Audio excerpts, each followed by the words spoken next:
इस समय पूछ रहा है कि कौन बनेगा अगला मुख्यमंत्री। बिहार में नई सरकार की हलचल लगातार तेज है।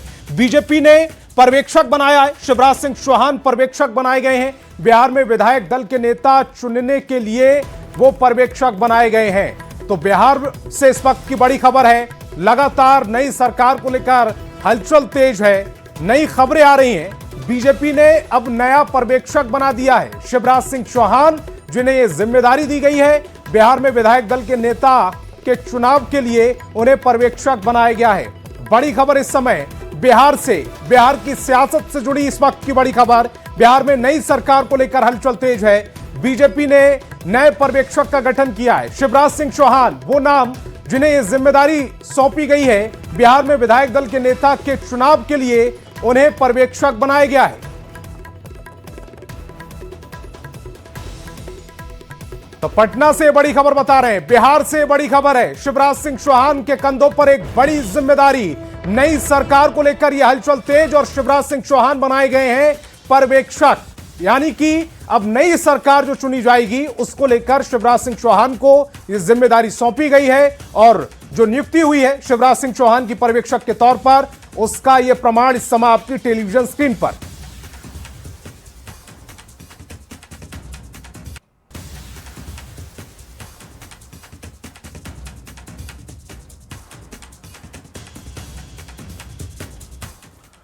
और पटना से एक और बड़ी खबर मिल रही है। 14 अप्रैल को नीतीश कैबिनेट की बैठक होगी। 11 बजे मुख्य सचिवालय में यह बैठक होगी। बैठक से पहले बाबा साहेब को नमन किया जाएगा, क्योंकि 14 अप्रैल को बाबा साहेब भीमराव अंबेडकर की जयंती भी है।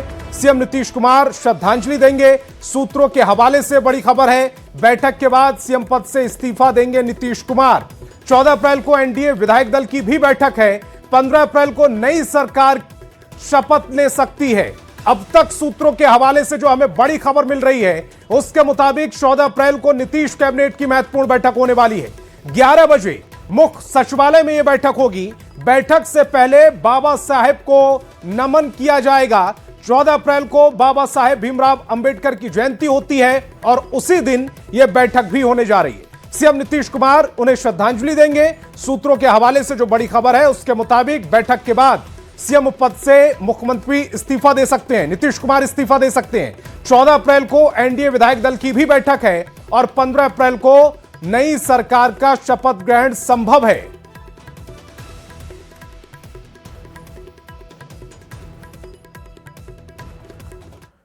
तो बिहार में नई सरकार, बस थोड़ा सा इंतजार, और इसी इंतजार का मजा पूरा बिहार और देश में सियासत में दिलचस्पी रखने वाले लोग ले रहे हैं, क्योंकि नीतीश कुमार अब कुछ ही दिन और मुख्यमंत्री की कुर्सी पर हैं। ऐसे में नई सरकार के गठन को लेकर बिहार के सियासी गलियारों में हलचल तेज है। देर रात बीजेपी के राष्ट्रीय अध्यक्ष नितिन नवीन ने अमित शाह के आवास पर जाकर मुलाकात की। तो आज पटना में एक बार फिर डिप्टी सीएम सम्राट चौधरी मुख्यमंत्री नीतीश कुमार से मिलने उनके आवास पहुंच गए। 13 अप्रैल को खरमास खत्म होने जा रहा है। 14 अप्रैल को नीतीश कैबिनेट की आखिरी बैठक होगी और सूत्रों के हवाले से जो खबर मिल रही है, इसी दिन मुख्यमंत्री अपने पद से इस्तीफा दे सकते हैं। तो ये पूरा घटनाक्रम है। नई सरकार, बस करना है थोड़ा सा इंतजार। दिल्ली में अमित शाह के साथ बैठक हुई है। किसने बैठक की? नितिन नवीन। कौन है? राष्ट्रीय अध्यक्ष है। सीएम आवास पर ये पटना में सम्राट चौधरी मिले हैं और यह पूरा घटनाक्रम है जिस पर आपको नजर रखनी है। 14 अप्रैल को नीतीश कुमार जो मुख्यमंत्री का पद है उसको छोड़ सकते हैं, सूत्रों के हवाले से खबर है, और 15 अप्रैल को नई सरकार का शपथ ग्रहण हो सकता है। सूत्रों के हवाले से यह हमें खबर मिल रही है हमें कि 15 अप्रैल को नई सरकार बन जाएगी। बस 15 अप्रैल तक का ही इंतजार करना है। जो हलचल चल रही है उसकी पूरी डिटेल मैंने आपको समझा दी। तो बिहार में नई सरकार के गठन को लेकर हलचल तेज है। आज डिप्टी सीएम सम्राट चौधरी ने एक बार फिर से सीएम आवास जाकर मुख्यमंत्री नीतीश कुमार से मुलाकात की है और कई मुद्दों पर चर्चा की है। वहीं सम्राट चौधरी की नीतीश कुमार से मुलाकात को लेकर जेडीयू के सीनियर नेता और संसदीय कार्य मंत्री विजय चौधरी ने कहा कि नई सरकार को लेकर बातचीत चल रही है, बस कुछ ही दिन की बात है। मुख्यमंत्री नीतीश कुमार के इस्तीफे से लेकर नए सीएम का शपथ तक सब कुछ हो जाएगा। वहीं नए सीएम के चेहरे के सवाल पर विजय चौधरी ने कहा है कि एनडीए के विधायक दल की बैठक में जिससे नेता चुना जाएगा वो मुख्यमंत्री बनेगा और चेहरा बीजेपी को तय करना है।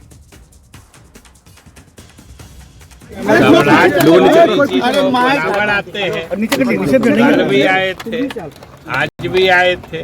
आप सब लोग को मालूम है कि अब नई सरकार के गठन की प्रक्रिया शुरू होने वाली है, तो स्वाभाविक सर मंत्रिमंडल को लेकर के भी चर्चाएं हुई है क्या? नहीं, अभी मंत्रिमंडल को लेकर कोई चर्चा नहीं। सर नई सरकार का गठन कब तक हो जाएगा? हो जाएगा, आप सब लोग को मालूम है। अब यही कहेंगे कि चंद दिनों का इंतजार है, कर लीजिए सब्र से। पटना से एक और बड़ी खबर मिल रही है। एक कड़े मार्ग पर लगातार हलचल तेज है। एक कड़े मार्ग मुख्यमंत्री का आवास है फिलहाल, और नई सरकार गठन को लेकर सरगर्मी लगातार बढ़ी हुई है। कई मंत्री सीएम आवास पहुंच गए हैं। मंत्रियों के पहुंचने का सिलसिला लगातार जारी है। बड़ी खबर इस समय पटना से आपकी टेलीविजन स्क्रीन पर। सीएम आवास पर हलचल लगातार तेज बनी हुई है। नई सरकार गठन को लेकर सरगर्मी बढ़ी हुई है। कई मंत्री सीएम आवास पर पहुंचे हैं। मंत्रियों के पहुंचने का सिलसिला लगातार जारी है। पटना से बड़ी खबर। तो पटना से बड़ी खबर बता रहे हैं आप तक। मुख्यमंत्री से मिलने कई मंत्री पहुंच रहे हैं और यह लगातार चल रहा है। डिप्टी सीएम सम्राट चौधरी पहुंचे, उसके बाद अब और मंत्रियों के पहुंचने का सिलसिला जारी है। चूंकि 14 अप्रैल को नीतीश कैबिनेट की आखिरी बैठक होने जा रही है और 15 अप्रैल को नई सरकार का गठन संभव है। ऐसे में उससे पहले मुख्यमंत्री आवास पर लगातार मंत्री पहुंच रहे हैं, खुद डिप्टी सीएम पहुंचे हैं, और ये किस वजह से पहुंचे हैं ये हमारे संवाददाता थोड़ी देर में क्लियर करेंगे। लेकिन बड़ी खबर इस समय मुख्यमंत्री आवास पर सरगर्मियां लगातार बढ़ी हुई हैं। मुख्यमंत्री आवास पर लगातार मंत्रियों के पहुंचने का सिलसिला जारी है। मुख्यमंत्री से मुलाकात के लिए कई मंत्री मुख्यमंत्री आवास पर पहुंचे हैं और संभवतः नई सरकार गठन को लेकर मुख्यमंत्री से यह बातचीत भी संभव हो सकती है। तो बड़ी खबर इस समय पटना से। एक अड़े मार्ग फिलहाल व्यस्त है और यह लगातार व्यस्त चल रहा है सुबह से ही। सबसे पहले डिप्टी सीएम सम्राट चौधरी एक अड़े मार्ग पहुंचे, मुख्यमंत्री से उन्होंने मुलाकात की, और अब जो खबर आ रही है कई और मंत्री मुख्यमंत्री से मिलने एक अड़े मार्ग यानी कि सीएम आवास पर पहुंच गए। और रजनीश मेरे सहयोगी ज्यादा जानकारी के साथ मेरे साथ लाइव जुड़ रहे हैं। रजनीश, मुख्यमंत्री से मिलने लगातार मंत्री पहुंच रहे हैं और यह सिलसिला सुबह से ही चल रहा है। कौन कौन से मंत्री फिलहाल अंदर गए, वजह क्या है जो हम उम्मीद कर रहे हैं कि 14 तारीख को आखिरी कैबिनेट बैठक होगी नीतीश कुमार की और 15 तारीख को नई सरकार का शपथ ग्रहण हो सकता है। क्या इसी सिलसिले में ये मिलने पहुंच रहे हैं? बिल्कुल, देखिए बता दें आपको, कल ही न्यूज 18 ने जानकारी दी थी कि 14 तारीख को नीतीश के कार्यकाल की आखिरी कैबिनेट बैठक होगी और आज पत्र भी जारी कर दिया गया है कि 14 तारीख को सुबह 11 बजे से कैबिनेट की बैठक होगी और उसके बाद मुख्यमंत्री नीतीश कुमार मुख्यमंत्री पद से इस्तीफा देंगे। और इस बीच सीएम हाउस में लगातार हलचल तेज हो गई है। सबसे पहले 3:30 बजे ही मंत्री श्रवण कुमार पहुंचे और श्रवण कुमार तकरीबन आधे घंटे सीएम हाउस में रहे और मुलाकात के बाद अभी बाहर निकल गए हैं। इस बीच मंत्री लेसी सिंह हो, मंत्री सुनील कुमार जो शिक्षा मंत्री हैं वो भी अंदर प्रवेश किए हैं। धीरे धीरे जो मंत्रियों के अंदर जाने का सिलसिला है लगातार जारी है। कहा जा रहा है कि बड़ी बैठक है मुख्यमंत्री आवास में और नीतीश कुमार से सभी अभी बातचीत करेंगे, कुछ मंत्रणा देंगे और कुछ सजेशन भी दिया जाएगा। कहा जा रहा है कि कई नए चेहरे भी शामिल हो सकते हैं, लेकिन जो पुराने चेहरे हैं जो फिलहाल मंत्रिमंडल में हैं वो मंत्री बनेंगे कि नहीं, इस बात को लेकर भी चर्चा होगी। और इसीलिए हम लगातार कहेंगे, दिखाइए तस्वीर, फिर से एक मंत्री पहुंचे हैं अभी। ये देखिए समाज कल्याण विभाग, ये मंत्री मदन सहनी अभी प्रवेश किए हैं और बारी बारी से सीएम हाउस में मंत्रियों के पहुंचने का सिलसिला जारी है। यानी माना यह जा रहा है कि फिर से ये चेहरा रिपीट हो सकता है।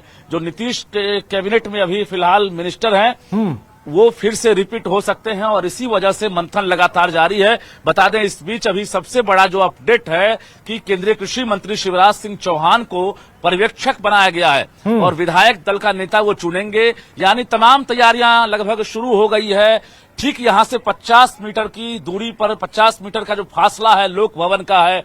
14 तारीख को मुख्यमंत्री नीतीश कुमार एक अन्य मार्ग से निकलकर इसी लोक भवन में जाकर अपना इस्तीफा सौंपेंगे और जिसको लेकर इस बार बिहार में जो राज्यपाल बने हैं सैयद अता हसनैन, उनसे भी कल मंत्रणा लिया गया है। जो डिप्टी सीएम विजय सिन्हा है उन्होंने मुलाकात की है। जिला प्रशासन के तमाम अधिकारी तैयारी में जुटे हुए हैं, पुलिस मुख्यालय की नजर है और सीएम हाउस पर भी हलचल देखने को मिल रही है। तो कहीं ना कहीं संतोष रजनीश, जैसा आपने बताया कि ये जो मंत्री पहुंच रहे हैं, चूंकि मंत्रिमंडल को लेकर भी संशय है, मंत्रिमंडल में क्या वो चेहरे रिपीट होंगे जो इस समय जो जिस जिम्मेदारी में है, क्या उन्हीं को वो जिम्मेदारी सौंपी जाएगी, इस पर भी बातचीत कर रहे होंगे। क्या कोई ऐसा नेता भी पहुंचा जो मंत्रिमंडल में नहीं है और मुख्यमंत्री नीतीश कुमार से मिलने पहुंचा हो? बिल्कुल हमारी निगाहें उसी पर टिकी है। क्या कोई नया चेहरा भी जो मंत्रिमंडल में शामिल है और अभी सीएम हाउस में अभी पहुंचा है, नहीं शामिल है, वो पहुंचा है। ऐसे अभी देखिए कि मंत्रियों के आने का और बाहर निकलने का भी सिलसिला जारी है। ये देखिए अभी फिर से एक गाड़ी आपको बाहर निकल रही है। ये आपको देखिए हम दिखा रहे हैं कि खाद्य उपभोक्ता मंत्री लेसी सिंह हैं। हम कोशिश करते हैं बात करने के लिए। मैडम बताइए। मैडम देखिए तो मंत्री लेसी सिंह अभी 10 मिनट पहले गई थी और उसके बाद अभी बाहर निकल गई है। तो कहीं ना कहीं लगातार अभी आवाजाही चल रही है। हालांकि मंत्री बाहर क्यों निकल रहे हैं, जाने के साथ ही बाहर निकल रहे हैं, ये भी पता करना जरूरी है, क्योंकि 2 मंत्री बाहर निकल गए हैं। मंत्री श्रवण कुमार और मंत्री लेसी सिंह अभी लगभग 10 मिनट पहले ही प्रवेश की थी और तुरंत बाहर निकल गई है। ये भी जानना जरूरी है। क्या मुख्यमंत्री अभी आराम के मुद्रा में हैं, क्या मुख्यमंत्री से बातचीत नहीं हो पा रही, ये भी जानना जरूरी है। लेकिन ये माना जा रहा है कि नीतीश कैबिनेट के जो अभी फिलहाल वर्तमान मिनिस्टर हैं, जो मंत्री हैं, वो रिपीट हो सकते हैं, ये कयास लगाया जा रहा है। और इसीलिए कैबिनेट की बैठक से पहले, नई सरकार के गठन से पहले ये मुख्यमंत्री से मुलाकात का सिलसिला लगातार जारी है। रजनीश, आज डिप्टी सीएम सम्राट चौधरी भी पहुंचे थे और डिप्टी सीएम सम्राट चौधरी जब पहुंचे थे, उस मुलाकात को लेकर कोई जानकारी आपके पास हो? वो किस वजह से मुलाकात हुई? अचानक से डिप्टी सीएम सम्राट चौधरी मुख्यमंत्री से मिलने पहुंचे थे? बिल्कुल देखिए, कल से ही जो है बीजेपी कोटे के जो खासकर डिप्टी सीएम है विजय सिन्हा हो या आज भी जो है डिप्टी सीएम सम्राट चौधरी सीएम आवास में काफी देर तक बातचीत करते नजर आए और आज भी सम्राट चौधरी यहां पहुंचे थे। तो इसके मायने साफ हैं कि अब चूंकि नई सरकार का गठन होना है, मुख्यमंत्री का चेहरा बदल रहा है। अब तक हम लगातार कह रहे हैं कि रेस में सबसे आगे सम्राट चौधरी का नाम चल रहा है। हालांकि ये फाइनल मुहर लगानी है बीजेपी को, जिसको लेकर अब जो है काउंटडाउन शुरू हो चुका है। 15 तारीख को शपथ ग्रहण होना है और जिसकी तैयारी चल रही है। इस बीच नीतीश कुमार जो बिहार के वर्तमान मुख्यमंत्री हैं, वो 14 अप्रैल को इस्तीफा देंगे। हम कैमरामैन दीपक से कहेंगे लगातार आप दिखाते रहिए सीएम हाउस में हलचल किस प्रकार से जारी है और कई मंत्रियों के पहुंचने का सिलसिला भी जारी है। तो कहीं ना कहीं आज शाम तक बहुत कुछ छनकर सामने आएगा कि आखिर मुख्यमंत्री कितने बजे इस्तीफा देंगे। और रजनीश, आपकी महारत है उसको छानकर खबर में तब्दील कर देना और सूत्रों के हवाले से जो प्रमुखता से जो अमूमन आपकी जो खबर होती है उस पर मुहर भी लगती है। तो मैं उम्मीद करूंगा आपसे कि लगातार आप नजर बनाए रखें। मैं बार बार आपके पास आता रहूंगा। फिलहाल आपका बहुत बहुत शुक्रिया। और राज्यसभा सांसद धर्मशीला गुप्ता ने दरभंगा में नारी शक्ति वंदन अधिनियम को लेकर प्रेस वार्ता की। उन्होंने कहा कि नारी शक्ति वंदन अधिनियम के तहत लोकसभा और विधानसभा में महिलाओं को 33% आरक्षण मिला। ये अभियान 11 से 13 अप्रैल तक देश भर में जनसंपर्क कार्यक्रमों के माध्यम से चलाया जा रहा है। आज देश भर की महिलाओं को गर्व है अपने नेतृत्व पर कि लोकसभा और विधानसभा और दिल्ली के विधानसभा में भी 33% आरक्षण देश की बहनों को मिलने जा रहा है। और आदरणीय मोदी जी ने महिलाओं को, देश को शासन प्रशासन में महिलाओं को अवसर दिया है, एक पंख दिया है उड़ान भरने का। अब बिहार में राजनीतिक हलचल के बीच जेडीयू विधायक अमरेंद्र पांडे उर्फ पप्पू पांडे की मुश्किलें बढ़ गई हैं। गोपालगंज पुलिस ने कुचायकोट विधानसभा के विधायक अमरेंद्र कुमार उर्फ पप्पू पांडे, उनके भाई सतीश पांडे और सीए राहुल तिवारी के विरुद्ध गैर जमानतीय वारंट ले लिया है। एसपी विनय तिवारी ने विधायक और उनके भाई को गिरफ्तारी के लिए पुलिस की 2 टीमों को रवाना कर दिया। एसपी के मुताबिक कुचायकोट थाना क्षेत्र के बेलवा गांव में भूमाफियाओं द्वारा जमीन कब्जाने और उन्हें संरक्षण देने के आरोप में विधायक के खिलाफ एफआईआर दर्ज कराई गई। उनके संभावित ठिकानों पर पुलिस दबिश दे रही है। फिलहाल पुलिस दबिश के कारण विधायक और उनके भाई भूमिगत हो गए हैं। आपको बता दें कि कुचायकोट थाना क्षेत्र के बेलवा गांव में फर्जी दस्तावेज तैयार कर जमीन कब्जाने के आरोप में मीरगंज थाना क्षेत्र के सेमराव गांव के रहने वाले जितेंद्र कुमार राय ने 1 अप्रैल को प्राथमिकी दर्ज कराई थी, जिसमें पुलिस ने भूमाफिया सिवान के रहने वाले भोला पांडे समेत 4 बदमाशों को गिरफ्तार कर जेल भेजा था। इसी केस में विधायक और उनके भाई पर साजिशकर्ता के आरोप में अभियुक्त बनाया गया था। गोपालगंज से पूरी खबर बता रहे हैं हमारे संवाददाता गोविंद कुमार।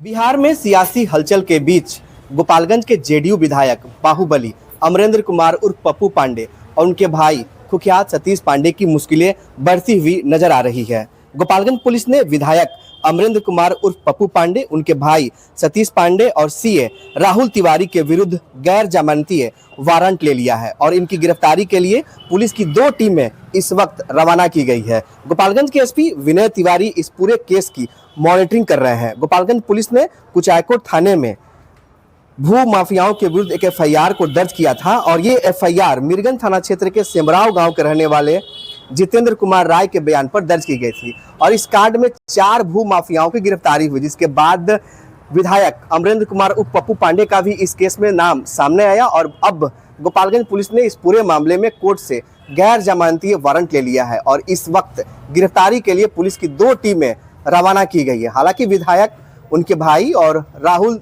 तिवारी पुलिस की दबिश की वजह से भूमिगत बताए जा रहे हैं। एसपी विनय तिवारी ने कहा कि जल्द ही इन दोनों की गिरफ्तारी की जाएगी और इनके साथ जो सीए है राहुल तिवारी, उसकी भी गिरफ्तारी की जाएगी। इस वक्त गोपालगंज पुलिस संभावित ठिकानों पर लगातार छापेमारी कर रही है और इनकी गिरफ्तारी के लिए दबिश बढ़ा रही है। देखना होगा कि गोपालगंज पुलिस इस पूरे मामले में कब तक जेडीयू विधायक अमरेंद्र कुमार उर्फ पप्पू पांडे, इनके भाई सतीश पांडे और फरार सीए राहुल तिवारी की गिरफ्तारी कर पाती है। गोविंद कुमार, न्यूज 18, गोपालगंज। भारतीय संगीत जगत की दिग्गज गायिका आशा भोसले के निधन की खबर से पूरा देश गमगीन है। अक्षय कुमार से लेकर करण जौहर तक कई बड़ी हस्तियों ने उनके निधन पर शोक जाहिर किया है। रविवार को 92 साल की उम्र में आशा भोसले का निधन हो गया। उनका इलाज करने वाले चिकित्सकों की टीम में शामिल डॉक्टर प्रतीत समदानी ने बताया है कि उनके कई अंगों ने काम करना बंद कर दिया था। भोसले को शनिवार शाम सीने में संक्रमण और कमजोरी के चलते मुंबई के ब्रीच कैंडी अस्पताल में भर्ती कराया गया था। उनकी पोती जनाई भोसले ने एक मीडिया पोस्ट में यह जानकारी साझा की थी।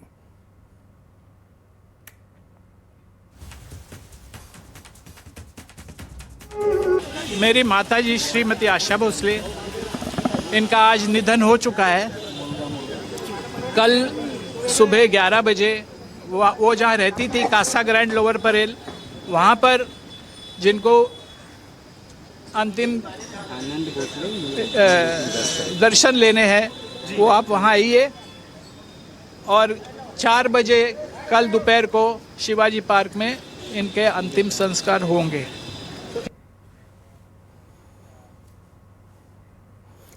और दिग्गज गायिका आशा भोसले के निधन पर प्रधानमंत्री नरेंद्र मोदी ने भी दुख जताया है। प्रधानमंत्री मोदी ने सोशल मीडिया एक्स में आशा भोसले के साथ कुछ यादगार तस्वीरें भी साझा की। प्रधानमंत्री ने लिखा, भारत की सबसे प्रतिष्ठित और बहुमुखी आवाज़ों में से एक आशा भोसले जी के निधन से मैं काफ़ी व्यथित हूँ। दशकों तक फैले उनके असाधारण संगीतमय सफ़र ने हमारी सांस्कृतिक विरासत को समृद्ध किया और दुनिया भर में अनगिनत दिलों को छुआ। चाहे उनकी भावपूर्ण धुनें हों या जीवंत रचनाएं, उनकी आवाज़ में एक शाश्वत चमक थी। उनके साथ हुए मेरे सभी संवाद हमेशा मेरे दिलों में बसे रहेंगे। उनके परिवार, प्रशंसकों और संगीत प्रेमियों के प्रति मेरी गहरी संवेदनाएं वे पीढ़ियों को प्रेरित करती रहेंगी और उनके गीत हमेशा लोगों के जीवन में गूंजते रहेंगे।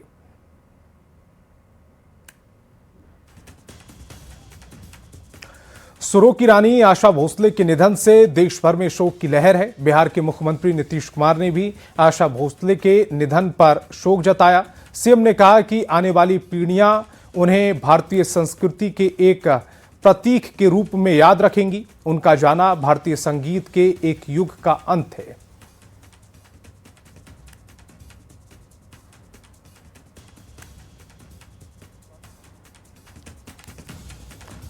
तो सुरों की रानी आशा भोसले के निधन से देश भर में शोक की लहर है। बिहार के मुख्यमंत्री नीतीश कुमार ने भी आशा भोसले के निधन पर यह गहरा शोक जताया है। भोजपुर बक्सर विधान परिषद उपचुनाव को लेकर एनडीए ने अपने उम्मीदवारों की घोषणा कर दी। संदेश विधानसभा के विधायक राधाशरण सेठ के बेटे कन्हैया प्रसाद को जेडीयू की ओर से अधिकृत प्रत्याशी बनाया गया। इस घोषणा के साथ ही क्षेत्र में चुनावी सरगर्मियां तेज हो गई हैं। तो बड़ी खबर इस समय भोजपुर बक्सर विधान परिषद उपचुनाव को लेकर एनडीए ने अपने उम्मीदवार की घोषणा कर दी है। संदेश विधानसभा के विधायक राधाशरण सेठ के बेटे कन्हैया प्रसाद को जेडीयू की ओर से अधिकृत प्रत्याशी बनाया गया है। इस घोषणा के साथ ही क्षेत्र में चुनावी सरगर्मियां तेज हो गई हैं। अमेरिका के सिएटल शहर के वेस्टलेक स्क्वायर में स्वामी विवेकानंद की आदमकद कांस्य प्रतिमा स्थापित की गई है। इस प्रतिमा का अनावरण सिएटल की महापौर केटी विल्सन और भारतीय महावाणिज्य दूतावास ने संयुक्त रूप से किया है।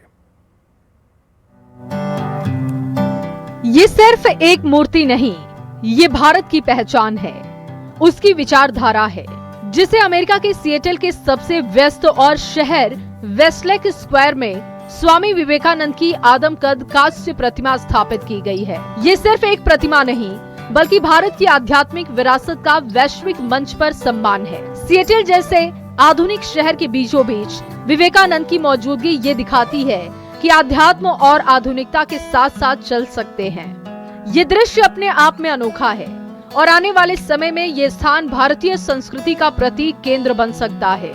बता दें कि मेयर केटी विल्सन और भारत के कॉन्सुल जनरल ने मिलकर इस ऐतिहासिक पल को साकार किया है। हलचल भरे वेस्टलेक स्क्वायर पर स्थित ये स्मारक, जहां हर रोज 4 लाख से अधिक लोग आते हैं, अमेज़न मुख्यालय के स्फेयर्स, सिएटल कन्वेंशन सेंटर और सिएटल सेंटर मोनोरेल जैसे प्रमुख स्थलों के पास स्थित है। इस अनावरण समारोह में कई स्थानीय नेताओं ने भाग लिया, जिनमें ग्रेटर सिएटल क्षेत्र के विभिन्न शहरों के मेयर, सामुदायिक प्रतिनिधि और भारतीय अमेरिकी समुदाय के सदस्य शामिल थे। हर दिन लाखों लोगों की आवाजाही वाला वेस्टलेक स्क्वायर अब भारत की आध्यात्मिक विरासत का नया प्रतीक बन गया है, जहां अब स्वामी विवेकानंद का संदेश गूंजेगा। इस कार्यक्रम में कई शहरों के मेयर, जनप्रतिनिधि और भारतीय मूल के लोगों की बड़ी भागीदारी देखने को मिली। सिएटल के मेयर केटी विल्सन ने साफ किया कि ये प्रतिमा शहर की इंक्लूसिव स्पिरिट और भारत अमेरिका के रिश्तों की मजबूती का प्रतीक है। बता दें कि ये प्रतिमा भारत सरकार के ICCR की ओर से गिफ्ट की गई है। भारत अब सिर्फ आर्थिक या रणनीतिक ही नहीं, सांस्कृतिक कूटनीति में भी अपनी मजबूत मौजूदगी दर्ज करा रहा है। स्वामी विवेकानंद, जिन्होंने 19वीं सदी में ही पश्चिम को भारत का आध्यात्मिक दर्शन समझाया, आज उसी पश्चिम के दिल में उनकी प्रतिमा खड़ी है। ये वक्त का एक पूरा चक्र है और भारत की सॉफ्ट पावर का सबसे बड़ा उदाहरण भी। सिएटल में लगी ये प्रतिमा सिर्फ एक प्रतिमा नहीं, ये एक संदेश है। भारत अब दुनिया को सिर्फ टेक्नोलॉजी या बाजार से नहीं, अपने विचार, अपनी संस्कृति और अपनी विरासत से भी जोड़ रहा है, और यही है नए भारत की असली ताकत। Bureau report, news 18।